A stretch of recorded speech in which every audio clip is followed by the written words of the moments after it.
thanks.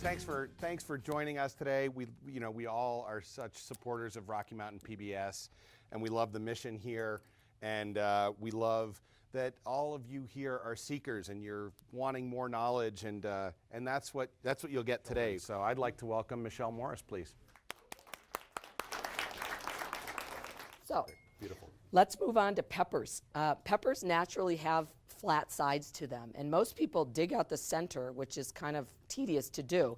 I like to just cut down through the flat sides of the pepper, and when you do that, you pretty much have cleaned pepper all ready to go. So everything is already cleaned out of it quickly. And this is the general technique for cutting vegetables, is to cut them into, if you're dicing, is to cut them into planks first, and then cut those planks into some logs. And then once you have your logs, you just turn them sideways, and you're going to cut those into a small dice. Notice I've got my fingers curved out of the way, and notice I'm using the full blade of my knife going forward. You don't want to pick your knife up like this when you're cutting. You risk coming down on your hand, and you don't get a clean cut when you go through the pepper that way, or any vegetable that way. You'll also see that I'm cutting on the flesh side of the pepper, not the skin side of the pepper. It's easier to get the knife through the flesh side than it is the skin side. So you want to always cut on that side of your vegetables. We need some staff training over at our place. Yeah. Maybe we can hire you for that. Yeah, it's hard to retrain yourself if you've been doing it a different way for so many years. And I tell people, just stick with it. Stick with it for a while and get used to it, and you'll be glad you did, because you see how fast I can go with the knife because I'm comfortable with it. You really shouldn't look up from when you're doing it, but if you're holding your knife properly, you actually can look up and you won't cut yourself while you're doing it. So we've got an orange pepper there, and then we're going to make this a really colorful salad, so we're going to use different colored peppers. I've got an orange, a yellow, and a red pepper. We like to call what Chef is doing here executive function in the kitchen. You'll see everything's very organized, and she really is chopping everything just once. So there's no extra chopping, and so it's fast, you see. And if you pick up some of these, if we all listen here and pick up some of these techniques, we'll increase the speed of our cooking and quality as well at home.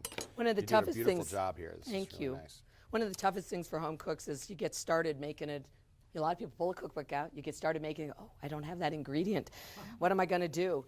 And it really is helpful if you just become creative in the kitchen and not be afraid to just try things and change ingredients. A lot of people ask me if I changed the recipes that were given to me from the chefs, and I did not, by and large, change the recipes because they're supposed to represent their recipes. But somebody said to me, the cover recipe, oh, it has a little too much corn in it. I said, well, then leave the corn out. Have a little less corn in it. You know, you can make it the way you want to make it at home. And if you don't have a certain ingredient, substitute something else or just leave it out. You know, it really isn't rocket science. It's all about your palate. But it calls for diamond crystal kosher salt. I only have Morton's. Yeah. Can I substitute, Chef? You can use any kind of salt you like. I don't like the kind with iodine in it because I think it gives it a funky taste. But you know, you can use whatever ingredients you have on hand. So we're almost done with the peppers at this point, and then we're going to move on to citrus. How many people in the audience use just their hands for zesting citrus, or squeezing the juice out of citrus, I mean? How many people just squeeze it with their hands? How many people have one of those reamers that you put into your, yeah, a lot of people have that. How about the machine that spins around and you press the half of citrus on it? People use those machines at all? So a lot of people use a lot of different things in order to get the juice out of their citrus. I'm going to show you the world's simplest technique that doesn't require any special equipment. And really, when it comes to equipment in the kitchen, I'm all about simplicity and multiple use tools. I don't like a tool generally that only does one thing, just takes up kitchen space for you. So the first thing we want to do with our, well, I'll do the oranges first because we're not zesting them, so we're just juicing the oranges. So the easiest way to juice citrus is just to cut it in half and use a fork. You always have a fork around, and because the fork has the tines of the fork, you can sit it into the citrus as you're squeezing, and so if you do that with the fork while you're squeezing it, it just breaks up all the membranes very quickly, and you end up with juice in 2 seconds. So no special tools. This technique will be stolen within an hour. I think perhaps I stole it from Rachel Ray when I was getting into cooking, but with my voice today, I thought I could kind of pass off as her. So So it is really the best thing for doing citrus. I mean, it's too much work otherwise. This one's got some pits in it, so I'm going to do it into a separate bowl. The oranges were seedless and our limes are seedless, but for the lemons, I'm just going to do it into a separate bowl, and then we'll ditch the seeds before we put it into the recipe. That's a brilliant little spin move you've got there. Yeah, I really like it. I'm really practiced in this. Yeah, I can tell. It's really great. Yeah, Look at that. you know, a lot of it has to do with hand strength too. I mean, it's I want you to show that That move. spin The move? All right, there is a move there. let me get It's let me good. get another lemon. So you know, I don't have really strong hands. My hands are small and they're not really strong, and I'm not getting any younger. So you know, being able to just spin the lemon around as you're doing it in your hand. It takes about 4 turns and you've got the whole thing juiced, and it's much, much easier than just trying to use your hand strength. The things you learn. It does spray up in your eyes a bit. You got to watch out for that. So good thing you got your glasses on today. Oh, that's great. That's great. So we're putting 3 different kinds of citrus in this, and you may notice or not have noticed, we're not putting any oil into this. So it really is quite a healthy recipe. You could probably make up for that by having some of the lobster mac and cheese and Right. with it. Yeah. You know, I find this as one of the most interesting conversations that I have in the market with people, and when I talk to people about food.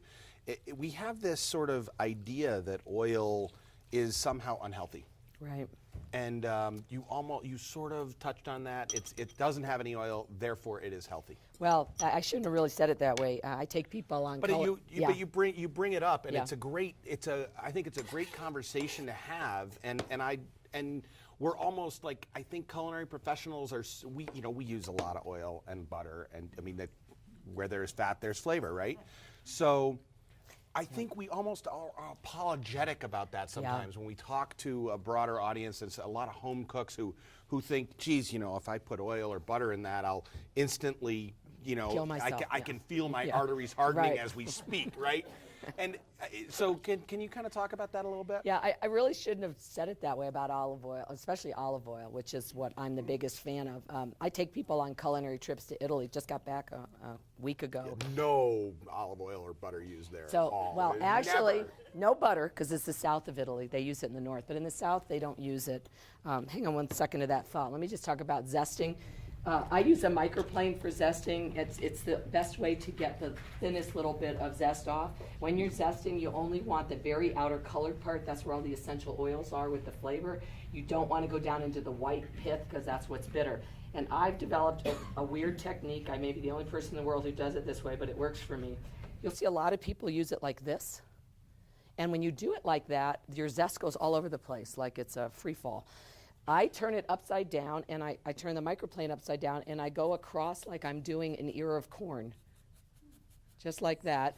And the zest, you see, is collecting in the top of the microplane. So I believe that's what would be known as proper use of that tool, Chef. is it proper use? Yeah, that's it. Okay, You I got see. it. You were nailing it. I see everybody on TV doing it the other way, and it just seems crazy to me. Not Emerald. I'm not naming names. All right. I learned a lot from all those guys on TV, so I can't criticize them. So back to the olive oil discussion. When I'm in Italy with clients, you cannot imagine the amount of olive oil they eat, especially in the south of Italy. You know, you basically make your vegetables. It's a very healthy diet, a lot of fish and vegetables. And then you pour on, I don't know, anywhere from 2 tablespoons to a half a cup of olive oil over everything when you're eating dinner. We call it Italian gravy. Yeah, it is. It's delicious, it's good for your heart, and nobody on my trips ever gains weight. So I don't know what the secret is there. I think it's eating the vegetables and the fish and the other healthy things of a Mediterranean diet, not having it with some of the things we might eat in our culture. You know, the reason I bring it up is that fat is just, it's a critical part of all of our diets. Yes, it is. And we have this, in this country, we have this fat avoidance. And we're the heaviest developed nation on earth.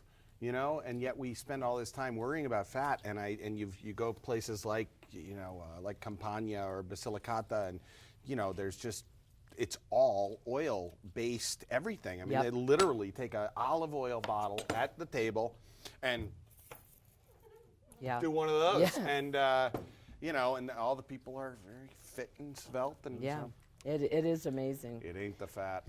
No, it's not the fat. So I'll rephrase that.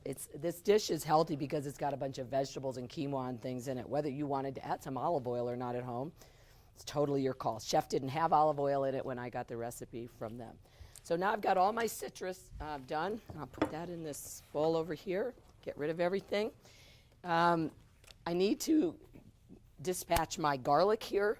I also like to use, let me just grab a paper towel really quick here. I also like to use the microplane for doing garlic. When you are trying to mince up garlic raw for a dish, the last thing you want is a huge chunk of raw garlic in your dish. And so I use a microplane to get it really nice and fine. For that, I actually do turn it over the other way and hold it by the stem end of the clove and just in small little motions. You don't have to go up and down the entire microplane, just small little motion right in the center, and it'll make it nice and fine so that it evenly disperses throughout the dish instead of, being a huge, huge clove. I love the microplane. There's a lot of tools out there that are kind of that appear to be a little gimmicky. I think any tool that wasn't around at the turn of the last century might be a bit of a gimmick, but this is one of those tools that I think is an essential. Yeah, great. And although it seems like a specialty tool, it really does so many things. I mean, you can use this for zest, for garlic, for nutmeg, for all sorts of different things. So now we've got all our veggies ready. We've got our beans. The corn, I pre-cooked at home. Also, I grilled it so that it has a little bit of a charred flavor. The only thing we have left to do is to take care of our herbs. I came back from my trip, and my parsley was this high. So you have fresh parsley from my garden today that I've already washed up for you. A lot of people ask about the stems on herbs. If stems are hard, like in rosemary, you don't want to eat the stems. Or if they're really enormous, like a few of these big ones that I'm pulling off, you probably don't want to eat them. But if it's a soft stem like parsley or like cilantro, the stem is completely edible. The easiest way to deal with the whole bundle is to first kind of get it into a ball. So you want to get it all together. Move that to the side for me. Sure. So you've got it all together so your knife can take a couple cuts through it. And once you get a couple cuts through it, it's going to stay in place for you a little better. Then you can just take your knife and quickly get yourself through it. See how I've got one hand on top? My hands are actually wet, and you don't want to do that with wet hands. You want to make sure that the handle of your knife is dry so you don't slip. But if you've got one hand on top and one on the knife, you're not going to cut your hand, and you can go really quickly through. Just keep going till you get the level of, mince or chop that you're looking for in your herbs. Another thing about that balling technique, it occurs to me, is you're probably helping to release some of the flavor by crushing the leaves a little bit. Yeah, I don't use that for basil because basil, if you crush it, gets too black. Mm-hmm. So basil I roll up into sort of like a long cigar and then cut it into a chiffonade. But things like parsley that are not really sensitive. A what, chef? A chiffonade. I believe that's a French term. Thin ribbons of basil that you just cut the cigar through this way. So there's our parsley, and then I also have some fresh thyme from the garden. Because this is early springtime, the stem is really soft still. If it were later in the season, that stem would be hard and we'd have to strip the leaves off it. But fortunately for everybody this morning, you don't have to watch that all morning. So we're just going to run a knife through it just like the parsley and get it nice and minced up to go in our dish. So why wouldn't I just take my peppers and my onions and my garlic and my herbs and just chop them in a food processor just all at once? Why? All together, just. When you do everything in a food processor, you don't control the size of the dice. I mean, it just pretty much turns to pulp right away, and it brings out a lot of the moisture of the vegetables, and we're not trying to turn this into soup. So if you were making soup, that'd be great. You can put it all in there and get it all done in quick fashion. But in this case, you want to control the size of the dice and control your vegetables so that, they have a nice texture in the bowl.